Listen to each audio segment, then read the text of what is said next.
स्वरोजगार।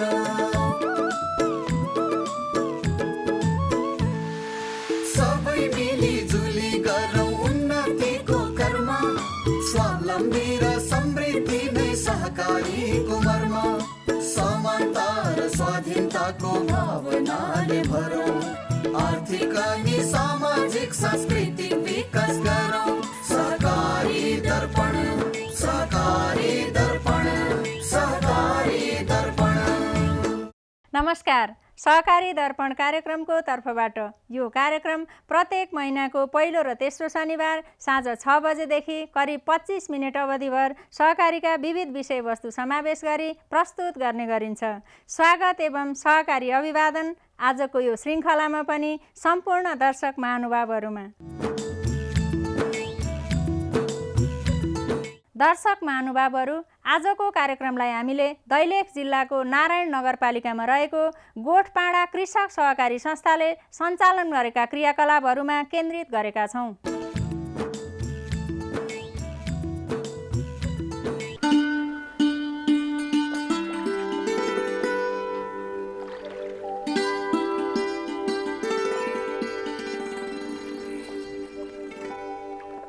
नेपालको कर्णाली प्रदेश अन्तर्गत पर्ने पश्चिमी जिल्ला हो दैलेख। जिल्लाका विभिन्न भागमा मोटर बाटोको पहुँच पुगेको देखिए पनि आवश्यकीय दृष्टिले सडकको विकास भने भएको पाइँदैन। प्राकृतिक, सांस्कृतिक तथा धार्मिक दृष्टिले पर्यटनको प्रचुर सम्भावना पनि रहेको देखिन्छ। यहाँका सुन्दर भूगोल, धार्मिक तथा पौराणिक महत्त्वका पञ्चदेवल, नाभि स्थान मन्दिर, भैरवी गाउँपालिकामा रहेको शिरस्थान मन्दिर, पञ्चकोशी ज्वाला क्षेत्र आदि निकै आकर्षक रहेको पाइन्छ। कहिले ननिभ्ने अखण्ड बत्ती, पानीको छाँगो बीच पनि बलिरहेको आगोका लपकाका पछाडि वैज्ञानिक तथ्य जे रहेको भए पनि स्थानीयमा यसप्रति आफ्नै प्रकारको आस्था र विश्वास रहेको पाइन्छ। कृषि यस जिल्लाको मुख्य स्रोतको रूपमा रहेको छ।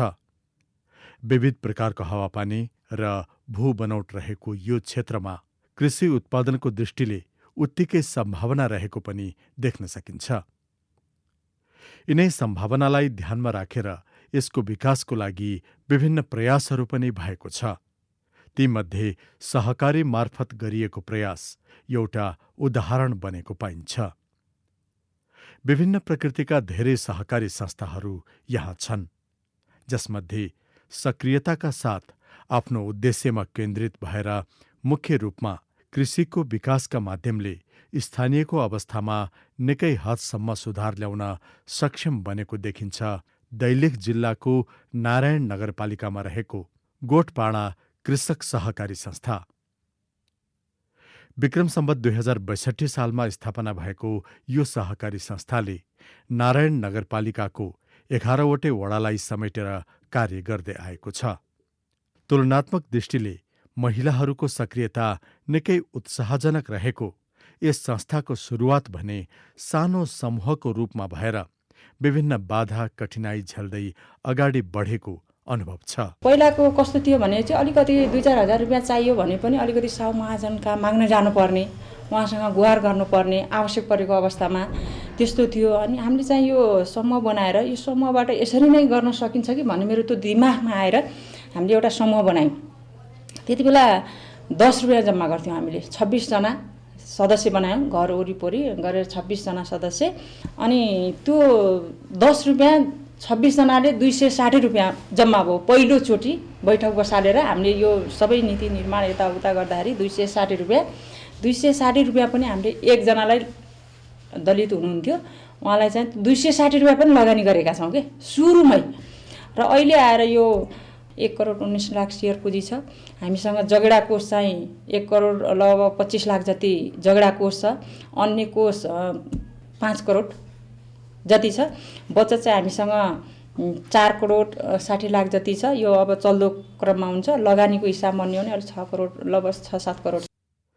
संस्थाले प्रदान गरेको सेवा तथा सहयोगका कारण सदस्यहरू व्यावसायिकतातर्फ आकर्षित हुँदै गएको र जसका माध्यमबाट आर्थिक आम्दानी हुन गई उनीहरूको अवस्थामा धेरै राम्रो सुधार भएको भन्ने भनाइ पनि छ। गोठपाडा कृषक सहकारी संस्थाले आफ्नै व्यवस्थापनमा बाख्रा पालन, कुखुरा पालन तथा तरकारी खेती लगायतका विभिन्न कृषिजन्य कार्य सञ्चालन गर्दै एकीकृत कृषि फार्मको रूपमा उदाहरणीय कार्य गर्दै आएको पाइन्छ। सुरुवाती समयमा सानो रूपबाट थालनी गरिएको भए पनि हाल यसलाई विस्तार गर्दै लगी 103 रोपनीमा फैलाइएको छ। आवश्यकता अनुसार कामदारको चाँजोपाँजो मिलाउँदै नियमित रूपमा 4 जनालाई यहाँ रोजगारी पनि मिलेको छ। खास गरी स्थानीयमा एकीकृत कृषि पद्धतिबारे नमुना कार्य गर्दै स्थानीयलाई प्रोत्साहित गर्ने यसको मुख्य उद्देश्य रहेको पाइन्छ। संस्थाले यसको सञ्चालनको लागि सहभागीलाई सुरुवातमा तालिम प्रदान गरेर थालेको हो। केन्द्रीय स्तरको सहकारी संस्थाको एउटा ट्रेनिङ लिने अवसर पाएको थिएँ। त्यहाँ गएपछि सहकारी संस्था कसरी सञ्चालन गर्नुपर्छ भन्ने कुरा त्यहाँ मैले 7 दिनको ट्रेनिङबाट त्यो प्राप्त गरेको थिएँ। त्यहाँ चाहिँ सहकारी संस्थालाई व्यावसायिक रूपमा सञ्चालन गर्नुपर्छ। सहकारी संस्था आफैमा पनि व्यवसाय हो र सदस्यहरूलाई पनि व्यवसाय गरेर मात्रै सहकारी क्षेत्रलाई अगाडि बढाउन सकिन्छ भन्ने कुरा मलाई त्यो ज्ञान भयो। र त्यसपछि म यहाँ फर्केर आइसकेपछि अब दुईटा कुरा हामीले सँगसँगै लैजाने, सदस्यहरूको व्यवसायलाई पनि प्रवर्धन गर्दै अगाडि लैजाने, उहाँहरूलाई चाहिने पुँजी, तालिम, ज्ञान को कुराहरूलाई पनि सँगसँगै जोडेर लैजाने र सहकारी संस्थाले आफैले पनि केही व्यवसाय गर्नुपर्छ भन्ने सोच चाहिँ त्यो तालिमपछि मलाई प्राप्त भयो। र अहिले हामी जहाँ नारायण नगरपालिका वार्ड नम्बर 7 को यो मसेरी भन्ने ठाउँमा जहाँ एउटा एकीकृत कृषि फर्म सञ्चालन गरिरहेका छौँ, त्यहाँ चाहिँ बाख्रामा पनि खरी, बोयर र मिक्स खालको खरी, बोयर, मिक्स खालको बाख्रा र छोटो अवधिको लागि कर्मचारी र आम्दानीलाई म्यानेज गर्नको लागि बोइलर जातको कुखुरा र त्यसपछि छिट्टै उत्पादन 1 महिनाभित्रैमा उत्पादन गरेर बिक्री गर्न सकिने र आम्दानी लिन सकिने व्यवसायको रूपमा नर्सरी व्यवसाय, त्यसपछि बाख्रा पालन व्यवसाय सञ्चालन गर्नको निमित्त सहयोग पुगाउनको निमित्त सानो एरियाभित्र छोटो अवधिभित्र एकदम कम खर्चमा बाख्रा पालन व्यवसायलाई अगाडि बढाउनको निमित्त उन्नत जातको घाँस खेती, त्यसमा पनि कान्लामा घाँस खेती, बीचमा चाहिँ नर्सरी र तरकारी खेती सञ्चालन गर्ने र यसरी चाहिँ सञ्चालन गर्दाखेरि एकीकृत रूपमा एउटा कृषिको संयुक्त रूपमा बाख्राले त्यही घाँस खान्छ, एउटा जग्गामा हामीले बाँझो रहेको जग्गालाई प्रयोग गरेर कान्लामा र छेउमा घाँस लगाउँछौँ, बीचमा तरकारी खेती र नर्सरी उत्पादन गर्छौँ, बीचको नर्सरीबाट बिउ बेर्ना उत्पादन गरेर 1 महिनाभित्रमा आम्दानी लिन सक्छौँ। छेउ र कान्लामा उत्पादन भएको घाँस बाख्राले खान्छ र त्यो बाख्राबाट हामीले त्यो पनि बाख्रा पनि कस्तो भने उन्नत जातको नस्ल सुधारिएको बाख्रा उत्पादन गर्छौँ र त्यो उत्पादन गरिएको बाख्राबाट भएको ले घाँस खान्छ र त्यो घाँसबाट चाहिँ बाख्राले गरेको दिसा पिसाबलाई सङ्कलन गरेर दिसालाई सङ्कलन गरेर हामीले अर्ग्यानिक प्राङ्गारिक मल उत्पादन गर्छौँ। त्यो प्राङ्गारिक मलले उत्पादन गरेको फेरि जो तरकारी हुन्छ, स्वच्छ तरकारी छ, त्यो चाहिँ मानव स्वास्थ्यको लागि र वातावरण स्वास्थ्यको लागि पनि काम गर्ने भए हुनाले यो एउटा सम्पूर्ण इकोसिस्टमलाई नै एउटा प्रभाव गर्ने गरी एउटा एकीकृत कृषिको अवधारणाबाट हामीले यो फर्मलाई चाहिँ सञ्चालन गरिरहेछौँ। स्थानीय मागलाई ध्यानमा राखेर मासु उत्पादन गर्ने उद्देश्यका साथ कुखुरा पालन गर्ने सदस्यहरू पनि यहाँ छन्। रोजगारीको लागि छिमेकी मुलुकमा धेरै वर्ष रहेका श्रीमानलाई समेत यही कुखुरा पालनमा सहभागी गराएर यसबाट राम्रो आय आर्जन गरी जीवनस्तर सुधार गर्न सकेको देखिन्छ। यो कुखुरा पालनको लागि सहकारी संस्थाले सरसल्लाह तथा आर्थिक ऋण सहयोग समेत प्रदान गरेको कारण नै यो सम्भव हुन सकेको सदस्यको भनाइ छ। अब एक गोठपाडा सहकारीबाट नै हामी त्यो सदस्य बनेर पहिला हामीसँग केही पनि थिएन, अनि अब उसले बुढोले बाहिर इन्डिया जाने त्यस्तै अब काम गर्नुहुन्थ्यो, अनि आएर केही सहकारीबाट हामीहरूले ऋण अब सबै ऋण नै लगेर गोठपाडा सहकारीबाट हामीले कुखुरा व्यवसाय गऱ्यौँ। पहिलाभन्दा अब ऋण सब तिरेर अब अहिले राम्रै भइरहेछ, अब घर हाल्न लागेछौँ। हामी त महिनाको 2 चोटि हाल्छौँ 2टा खोर भएको कारणले गर्दा पहिला 15 दिनको फरकमा हाल्छौँ 50-60-70 हजार कमाउँछौँ 50-60 अब कहिले बढी नै हुन्छ अनि त्यति नै कमाउँछौँ घर बनाएर फेरि खोर बनाउने अनि फेरि चल्ला धेरै नै थप्ने भन्नेमा छ मजै दूध उत्पादन पनि यहाँ निकै राम्रो रहेको देखिन्छ। गोठपाडा कृषक सहकारी संस्थाका सचिव समेत रहेका प्रमोद कोइरालाले गर्नुभएको भैँसी पालन हो यो। हरियो घाँसमा आधारित रहेर भैँसी पालन गर्दा दूधको उत्पादन लागत कम गर्न सकिने भएको कारण उन्नत हरियो घाँसको खेती पनि गरिएको छ। यहाँबाट मिल्ने मलको उपयोग गरेर तरकारी खेती पनि गरेको बताउनुहुन्छ।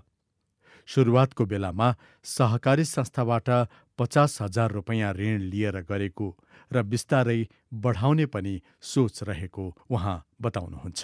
म सहकारीसँग आबद्ध भएँ र सुरुमा मैले एउटा 50,000 को सहकारीबाट मैले ऋण लगेर मैले च्याउ खेती कन्ने च्याउ खेतीको लागि लगाएको थिएँ र मैले त्यो च्याउको एउटा टनेल बनाएर मैले च्याउ उत्पादन गरेँ र त्यसबाट केही मुनाफा पनि भयो मलाई र आफ्नो परिवार चलाउनलाई सहज भइरहेको थियो। पछाडि लकडाउन पछाडि मैले यो भैँसी पाल्न सुरु गरेको। मैले सानो मेरो व्यवसाय पनि गर्थेँ, व्यापार थियो अनि व्यापार पनि लकडाउनको बेला चपट्टै बन्द भयो। बन्द भइसके पछाडि बारी बाँझो रहिरहेको अनि व्यापार गर्न नपाउने अवस्था, बन्द गर्नुपर्ने र बाहिर यताउता सम्पर्क भेटघाट पनि नहुने भइसके पछाडि एउटा भैँसीबाट मैले सुरुवात गरेँ। मलाई भैँसी दुन नै आउँथेन। म छिमेकीसँग सहारा लिएर केही दिनसम्म उहाँहरूले दुइदिने अनि प्र्याक्टिस गर्दै गएर मेरो परिवार पनि दुन नसक्ने भइसकेपछि 15 दिनमा हामी दुन सक्ने भयौँ। अनि सुरुमा अनि सहकारीबाट केही ऋण मैले लगेँ र यो भकारो निर्माण आफै गरेँ। यो सुधारिएको भकारो अनि भकारो गराइसके पछाडि घाँस काट्ने मेसिन पनि ल्याउनुपर्छ। हामीले भैँसी पालेपछि सहज तरिकाले भैँसी कसरी पाल्न सकिन्छ भनेर घाँस काट्ने मेसिन, चारा कटिङ मेसिन छ, त्यो मेसिन पनि मैले जडान गरेँ र एउटा भैँसीबाट फेरि 2टा गराएँ। अहिले 3टा भैँसी दुहुना, 3टा भैँसी अरू। मासिक भनेको मेरो 3टा भैँसीबाट आम्दानी भनेको सबै कटाएर 25-30 हजार हुन्छ। मैले दुध मात्रै बेच्ने 35,000-40,000 को अस्तिसम्म बेच्थेँ भने अहिले एउटा भैँसी अलि बिरामी छ, त्यसले दुध घटाएछ। आजभोलि मेरो दुधको मासिक 30,000 रुपियाँको आम्दानी हुन्छ। यो व्यवसाय हो, अब यसलाई अझ बढाउनुपर्छ। यतिले मात्रै त पुग्दो रहन्छ किनभने यिनीहरूको व्यवस्थापनमा थोरै भएपछि चारा दाना खरिद गर्नुपर्ने। हाम्रो यहाँ पराल कमै उत्पादन हुन्छ, हामीसँग अरू घाँसहरू त लगाइरहेछौँ, थप सुक्खा घाँसको लागि चाहिँ किन्नुपर्छ। अनि दाना पनि यहाँ मकै बाहिरबाट त्यो ब्रान्ड लगायतको अरू दानाहरू पनि केही थप ल्याउनुपर्छ, त्यसमा खर्च हुन्छ र अरू बचेर हाम्रो जे बच्चाबच्ची पढाउन र आफूलाई सामान्यतया खर्च टार्न सकिनेछ। गोठपाडा कृषक सहकारी संस्थाले आफ्ना सदस्यहरूलाई व्यावसायिकतातर्फ आकर्षित गराउने कार्यमा स्थानीय सामग्रीको उपयोग गर्दै सिपमूलक व्यवसायमा जोड दिने कार्यमा पनि प्राथमिकतापूर्ण तवरले कार्य गर्दै आएको पाइन्छ। स्थानीयमा उपलब्ध बाँसको उपयोग गर्दै चोयाको प्रयोगले विभिन्न प्रकारका दैनिक प्रयोगमा आउने सामग्री उत्पादन गरी आर्थिक उपार्जनमा संलग्न एकजना सदस्य हुनुहुन्छ शेरबहादुर बुढा मगर। गुजाराको रूपमा गरिँदै आएको यो पुर्ख्यौली पेशा भए पनि यसलाई व्यावसायिक रूप दिँदै राम्रो आम्दानी गर्न सकेको उहाँ बताउनुहुन्छ। हाम्रो एउटा पुर्ख्यौली व्यवसाय हो। पहिला हाम्रो जिजु बाजेदेखि नै यो चाहिँ घरमा चाहिने सामग्रीहरूको लागि उत्पादन गरेको थियो। यो त्यति बजारीकरणहरू थिएन। त्यो पछाडि म आफैमा विद्यार्थी पनि, अनि त्यो कारणले बाहिर यसलाई मार्केटिङ गर्नु पर्यो भने बाहिर यसो कृषि उत्पादनको लागि सबैजनाको लागि, यो कृषकहरूको लागि एकदमै त्यो आवश्यक रहेछ। यो कुरो म यहाँ बजार आइसकेपछि यो कुरोलाई एउटा अनुभव गरेँ। त्यो कारणले स्थानीय स्तरमा भएको कच्चा पदार्थलाई प्रशोधन गरेर चाहिँ बनाउनु पायो भने काम खोज्नु पनि नपर्ने, आफै स्वरोजगार हुने तरिकाले म यसलाई चाहिँ प्रयोग गरेको। आम्दानी चाहिँ अत्यन्त राम्रो छ। उत्पादन गर्न जति गर्न सक्यो त्यो चाहिँ आम्दानी वृद्धि भएर जान्छ। जस्तो हामीले एउटा सानो डोकोलाई पानी भर्ने खालको टोकोलाई 300 रुपियाँमा बेच्छौँ। अब दिनमा मैले एक्लै आफै बुने पनि 4 वटासम्म डोको चाहिँ म उत्पादन गर्न सक्छु बुन्नलाई। अनि त्यो कारणले वार्षिक रूपमा हेऱ्यौँ भने यसको आम्दानी चाहिँ हामीले अब 3-4 लाख रुपियाँ चाहिँ हामीले कमाउन सक्छौँ वार्षिक रूपमा। सदस्यहरूको सिप, क्षमता तथा रुचिलाई ध्यानमा राखेर गोठपाडा कृषक सहकारी संस्थाले सम्भावनाका आधारमा लगानी गर्दै सदस्यहरूलाई व्यावसायिक कार्यमा लाग्न प्रोत्साहन गरेको पाइन्छ। यो काठको फर्निचर उद्योगलाई त्यसकै एउटा उदाहरणको रूपमा हेर्न सकिन्छ। सुरुवातमा सहकारीको सहयोगमा 2 लाख रुपैयाँ ऋण लिएर थालेको यो व्यवसाय विस्तार गर्दै लगिएको छ। मागको आधारमा काठका फर्निचर उत्पादन गरिने यो उद्योगमा 4 जनालाई रोजगारी समेत मिलेको छ। यसबाट भएको आम्दानीले घर खर्च लगायत केटाकेटीको पढाइमा धेरै सजिलो भएको व्यवसायीको भनाइ छ। अहिले त्यहाँबाट सबभन्दा पहिला स्वरोजगारको 2 लाख रुपियाँ लगानी भयो। लगानी गरिदिनु भइसकेपछि मैले मेसिन औजारहरू किनेर चाहिँ सुरुवात गरेँ। सुरुवात गरिसकेपछि त्यसको लगतै अब इन्कम हुने काम पनि भयो। दिन प्रतिदिन बढ्दै गयो। साथीहरूलाई पहिला 1 जना साथीहरू राखेका थिएँ। अब 1 जना सँगसँगै अलिअलि गुजेरा जस्तो भएको थियो। पछि विशेष त अलि बढ्दै गयो। बढ्दै गइसकेपछि फेरि सहकारीबाट लोन ल्याउने व्यवसाय बढाउँदै जाँदाखेरिमा अहिले अब 4 जना साथीहरू मसँग हुनुहुन्छ। त्यो छ, त्यो खर्च आम्दानी सबै कटाएर जस अहिले 60-70 हजार महिनामा मेरो आय स्रोत चाहिँ बनिराखेको छ। अब अहिले चाहन्छु मेसिन औजार सबै चाहिँ संरचना सबै हेर्ने हो भने 12-15 लाखको चाहिँ लगानीमा सुरु भइराखेको छ अहिले। उपलब्धि मैले विशेष त यो जग्गा लिएँ, यो फर्निचरबाट यो जग्गा लिएँ, यो टहराहरू निर्माण गरेँ, घर बनाएँ। खुसी छु म। आफ्नो जानकेटाटी पढाउने, अब धन्दा पानी, घर परिवार खर्च पानी जो चलिराखेको छ भनौँ। त्यसैगरी विदेशमा धेरै वर्ष रोजगारी गरी फर्केर अहिले परिवारसँगै बसी आफ्नो अनुभवको आधारमा देउती चाउमिन सस उद्योग सञ्चालन गरी राम्रो आम्दानी गर्न सफल गोठपाडा सहकारीका 1 जना सदस्य तथा उद्योगी हुनुहुन्छ लाल बहादुर। सहकारीको सहयोगमा थालिएको यो उद्योगमा 4-5 जनालाई रोजगारी पनि मिलेको छ। उहाँ भन्नुहुन्छ, अब उपलब्धि भन्ने भनेपछि अब 4-5 जनाले काम पनि पाइरहेका छन्। आफूलाई पनि पढाइ खर्च, केटाकेटीको सबै पढाइ खर्च, खान खर्च आफ्नो खोजेर सब राम्रो भइरहेको छ अहिले। त्यस कारणले यो चाउमिन उद्योगमा त धेरै सहज भएको छ। अहिले दिनको 1.5 कुइन्टल जान्छ। 1.5 कुइन्टलमा अब सबै कर्मचारीको तलब सलब कटाएर 50,000 मलाई मेरो फाइदा हुन्छ। मलाई यो गोठपाडा कृषक सहकारी संस्था लिमिटेडबाट पहिल्यै सुरु नै चाउमिन उद्योग खोल्न सुरु गरेबाटै सहकारीले मलाई सहयोग गरेको छ। अब आफ्नो घरमा त आफ्नो जतिखेर पनि व्यापार गर्न पाइयो। पैसा 24 घण्टा पैसा आइरहन्छ। अर्काको देशमा त महिनाको एकचोटि आउँछ। कसले दिन्छ, कसले दिँदैन, कहिले लखेटी पनि दिन्छन्। यो आफ्नो घरको काम भयो। सबैले भेटघाट पनि हुने, सबै आफ्नो गाउँघरमा बच्चा बच्चीको पनि देखभाल हुने, सबै राम्रो हुन्छ नि त आफ्नो घरमा त। बाहिर र आफ्नो घरमा धेरै फरक पर्छ नि त। यस गोठपाडा कृषक सहकारी संस्थाले आफ्ना सदस्यहरूको हितमा गरिने कार्यलाई अझ प्रभावकारी रूपमा अगाडि बढाउँदै भविष्यमा संस्थालाई सिकाइ केन्द्रको रूपमा विकास गर्दै सदस्यहरूलाई आत्मनिर्भरताको बाटोमा अगाडि बढाउने ध्येय लिएको पाइन्छ। आगामी दिनमा अब यो जुन संस्थालाई हामीले जहाँसम्म पुर्याउने भनेका छौँ, यसलाई चाहिँ सिकाइ केन्द्रको रूपमा चाहिँ अगाडि बढाउने, सदस्यहरूलाई सहकारी सम्बन्धी, व्यवसाय सम्बन्धी, संस्था सँगसँगै व्यक्तिको आफ्नो पनि आर्थिक सामाजिक अवस्थाहरू सुधार होस् हैन, उनीहरूलाई आत्मनिर्भर बनाउने के सदस्यहरूलाई कसैसँग चाहिँ उहाँहरू चाहिँ झुक्न नपरोस्, आत्मनिर्भर चाहिँ बनाउन सक्नुपर्छ भन्ने चाहिँ मलाई लाग्छ। त्यो भइसक्यो भने सदस्य बलियो भयो भने संस्था त्यसैमा आफैमा बलियो चाहिँ हुन्छ। स्थानीयमा सहकारी मार्फत भएका यस प्रकारका सकारात्मक परिवर्तन र विकासले जनजीवनमा धेरै सुधार आएको कारण सहकारीप्रतिको आकर्षण पनि बढ्दै गएको महसुस गर्न सकिन्छ। तर सहकारीको सञ्चालनमा यसका सिद्धान्त, मूल्य, मान्यताको पालनामा सचेतता हुनु भने जरुरी देखिन्छ। यसको लागि सम्बन्धित सरोकारवाला निकायको सक्रियता र जिम्मेवारी पनि निकै महत्त्वपूर्ण रहेको पाइन्छ। दैलेख जिल्लामा रहेका समग्र सहकारीहरूको अवस्थाबारे जिल्ला सहकारी सङ्घका अध्यक्ष भन्नुहुन्छ। दैलेखको सन्दर्भमा करिब 300 सहकारी संस्थाहरू दर्ता भएका छन्।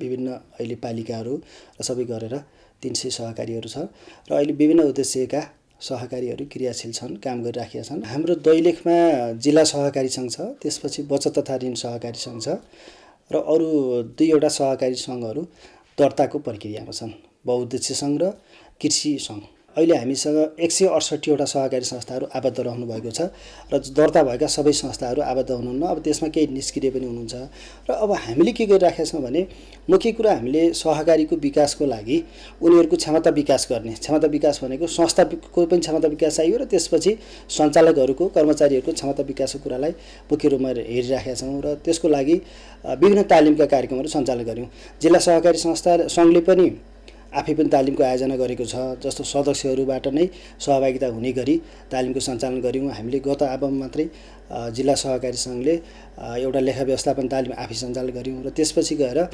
हामीले प्रदेश रजिस्ट्रारको कार्यालयबाट पनि एउटा तालिम समन्वय गरेर सञ्चालन गऱ्यौँ र त्यसपछि राष्ट्रिय सहकारी महासङ्घबाट 2वटा तालिमहरू समन्वय गरेर सञ्चालन गऱ्यौँ र अब विभिन्न पालिकाहरूदेखि लगेर अरू गैर सरकारी सङ्घ संस्थाहरूसँग पनि समन्वय गरेर हामीले पालिका स्तरमा पनि तालिमहरू सञ्चालन गरिराखेका छौँ र त्यसपछि हामीले अब सहकारीलाई प्रवृत्ति मैत्री पनि हुनुपर्छ भनेर अहिले हामीले करिब यो वर्ष मात्रै 25वटा सहकारी संस्थामा सफ्टवेयर जडान गर्ने भने त्यो खालको जिल्ला सङ्घले नै समन्वय गरिराखेको छ र त्यसरी हामी अगाडि बढिरहेका छौँ। असल कार्यको परिणाम प्राय असल नै हुन्छ।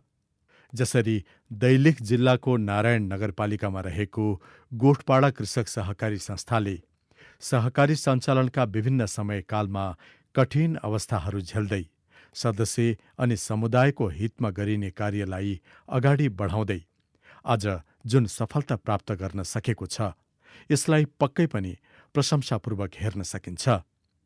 अब आउँदा समयमा पनि संस्था अनि सदस्यहरूको हितमा कार्य गर्दै स्थानीय विकासमा संस्थाले गरेको प्रयासमा अझ सफलता मिल्दै जाओस्, हाम्रो शुभकामना।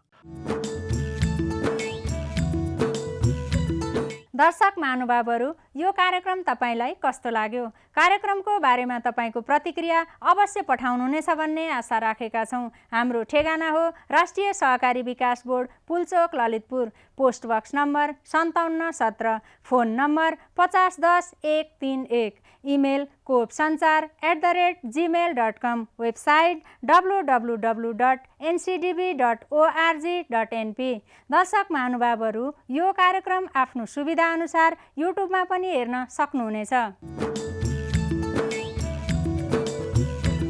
हस्त दर्शक महानुभावहरू, आजको हाम्रो कार्यक्रमको निर्धारित समय सकिने लागेको छ। सहकारी सम्बन्धी विविध सामग्री लिएर आगामी कार्यक्रममा भेट्ने बाचा गर्दै आजको सहकारी दर्पणबाट हामी सबै बिदा चाहन्छौँ। नमस्ते, जय सहकारी।